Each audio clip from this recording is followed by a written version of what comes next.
भगत सिंह, ये नाम सुनते ही हम सबके जहन में एक तस्वीर आती है। रौबदार मूंछों वाला एक निडर जोशीला नौजवान। लेकिन उस तस्वीर, उस किंवदंती के पीछे का इंसान कौन था?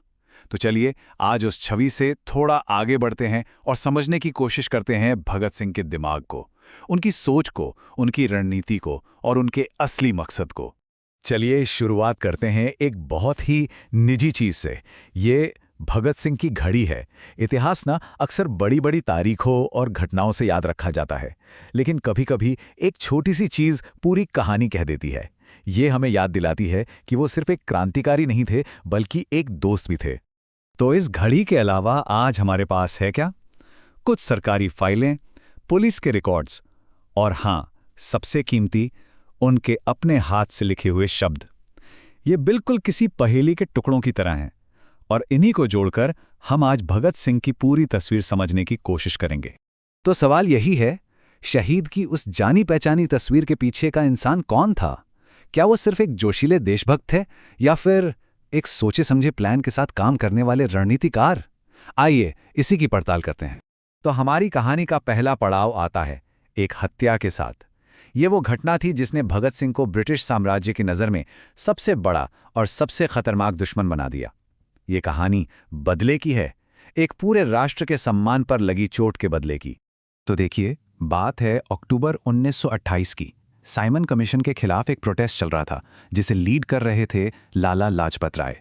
पुलिस सुपरिंटेंडेंट जेम्स स्कॉट ने हुक्म दिया और उन पर बेरहमी से लाठियां बरसाई गईं। चोटें इतनी गहरी थी कि कुछ ही हफ्तों में उनकी मौत हो गई।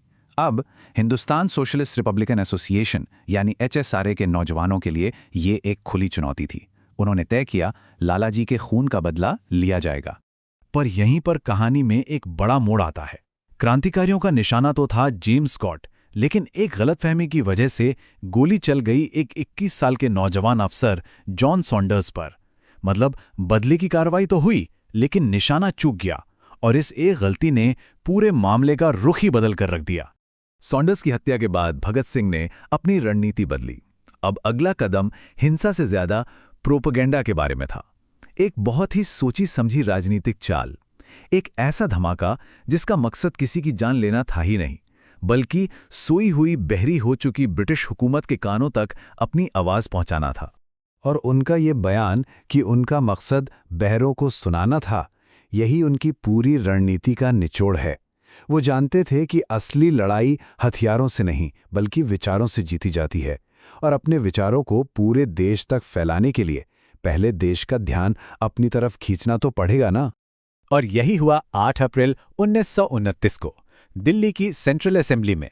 भगत सिंह और BK दत्त ने जानबूझकर खाली जगहों पर बहुत कम ताकत वाले बम फेंके, नारे लगाए, इंकलाब जिंदाबाद, और फिर पर्चे फेंके।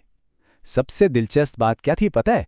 वो भागे नहीं, वहीं खड़े रहे और खुद को गिरफ्तार होने दिया।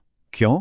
क्योंकि उनका असली मकसद तो अब शुरू होने वाला था, अदालत के कटघरे को अपनी क्रांति का मंच जो बनाना था।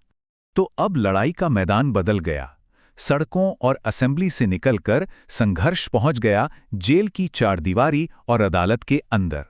और यहां भगत सिंह का सबसे बड़ा हथियार बना उनका अपना शरीर। तो हुआ यूं कि भगत सिंह और उनके साथियों ने जेल में राजनीतिक कैदियों के अधिकारों के लिए भूख हड़ताल शुरू कर दी और इससे सरकार बुरी तरह घबरा गई। इस हड़ताल को तोड़ने के लिए उन्होंने एक नया कानून लाने की कोशिश की, जिसे हंगर स्ट्राइक बिल कहा गया। देखिए, इसका सीधा सा मतलब ये था कि अगर कोई कैदी भूख हड़ताल की वजह से कोर्ट नहीं आ पा रहा तो कोई बात नहीं, मुकदमा उसके बिना ही चलता रहेगा। मतलब प्रोटेस्ट को बेअसर करने की एक सीधी कोशिश। अब इस बिल पर असेंबली में जबरदस्त बहस हुई। सरकार का कहना था कि ये भूख हड़ताल तो न्याय में रुकावट डालने की एक चाल है, एक ट्रिक है। लेकिन दूसरी तरफ थे मोहम्मद अली जिन्ना जैसे नेता।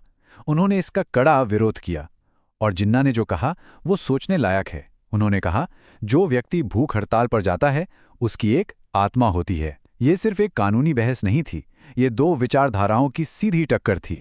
अब देखिए, भगत सिंह सिर्फ एक्शन और रणनीति के बारे में नहीं थे, उनके हर कदम के पीछे एक गहरी सोच, एक फिलॉसफी थी। तो चलिए अब उनके एक्शन से थोड़ा हटकर उनके विचारों की दुनिया में चलते हैं, जिसने उन्हें वो बनाया जो वो थे। जरा सोचिए, फांसी का इंतजार करते हुए जेल की एक कोठरी में भगत सिंह एक लेख लिखते हैं और खुद से ही एक सवाल पूछते हैं कि क्या मैं भगवान को इसलिए नहीं मानता क्योंकि मुझे घमंड है। ये सवाल एक ऐसे इंसान के दिमाग की गहराई दिखाता है जो मौत के बिल्कुल सामने खड़ा होकर भी सच की तलाश कर रहा था। और फिर वो ये लाइन लिखते हैं जो उनके पूरे फलसफे का निचोड़ है। आलोचना और स्वतंत्र सोच एक क्रांतिकारी के दो सबसे जरूरी गुण हैं। उनके लिए नास्तिक होने का मतलब सिर्फ भगवान को नकारना नहीं था। इसका मतलब था हर चीज पर सवाल उठाना, हर पुरानी मान्यता को तर्क की कसौटी पर कसना। उनका साफ मानना था कि एक सच्चा क्रांतिकारी आंख बंद करके किसी भी बात को मान ही नहीं सकता। और अब कहानी अपने आखिरी सबसे अहम पड़ाव पर है। वो फैसला जिसने 3 नौजवानों की जिंदगी तो खत्म कर दी, लेकिन भगत सिंह के नाम को हमेशा हमेशा के लिए अमर कर दिया। लाहौर षड्यंत्र केस में फैसला आ चुका था। भगत सिंह, सुखदेव और राजगुरु तीनों को सजाए मौत। फांसी के लिए 23 मार्च 1931 की तारीख तय की गई। अगली सुबह पूरे देश की नींद जब टूटी तो अखबारों की सुर्खियां यही थीं। ये सिर्फ कुछ शब्द नहीं थे, ये एक ऐलान था जिसने पूरे देश के दिल में एक आग सी लगा दी। ये एक कहानी का अंत था और एक नई क्रांति की शुरुआत भी। तो आज जब हम पीछे मुड़कर देखते हैं तो क्या समझ आता है? भगत सिंह की असली ताकत सिर्फ उनकी पिस्तौल या बम में नहीं थी। नहीं, उनकी असली ताकत थी उनका दिमाग। उन्होंने अदालत को एक स्टेज की तरह इस्तेमाल किया और अपनी कलम को एक हथियार की तरह, ताकि उनकी विचार, उनकी सोच देश के कोने कोने तक पहुंच सकें, जहां वो खुद कभी नहीं पहुंच सकते थे। भगत सिंह की कहानी हमें एक बहुत अहम सवाल पे लाकर छोड़ देती है। एक विचार की, एक आदर्श की असली कीमत क्या होती है? क्या कोई विचार इतना बड़ा हो सकता है कि उसके लिए जान की बाजी लगा दी जाए? इसका जवाब शायद इतिहास में हमेशा ढूंढा जाता रहेगा।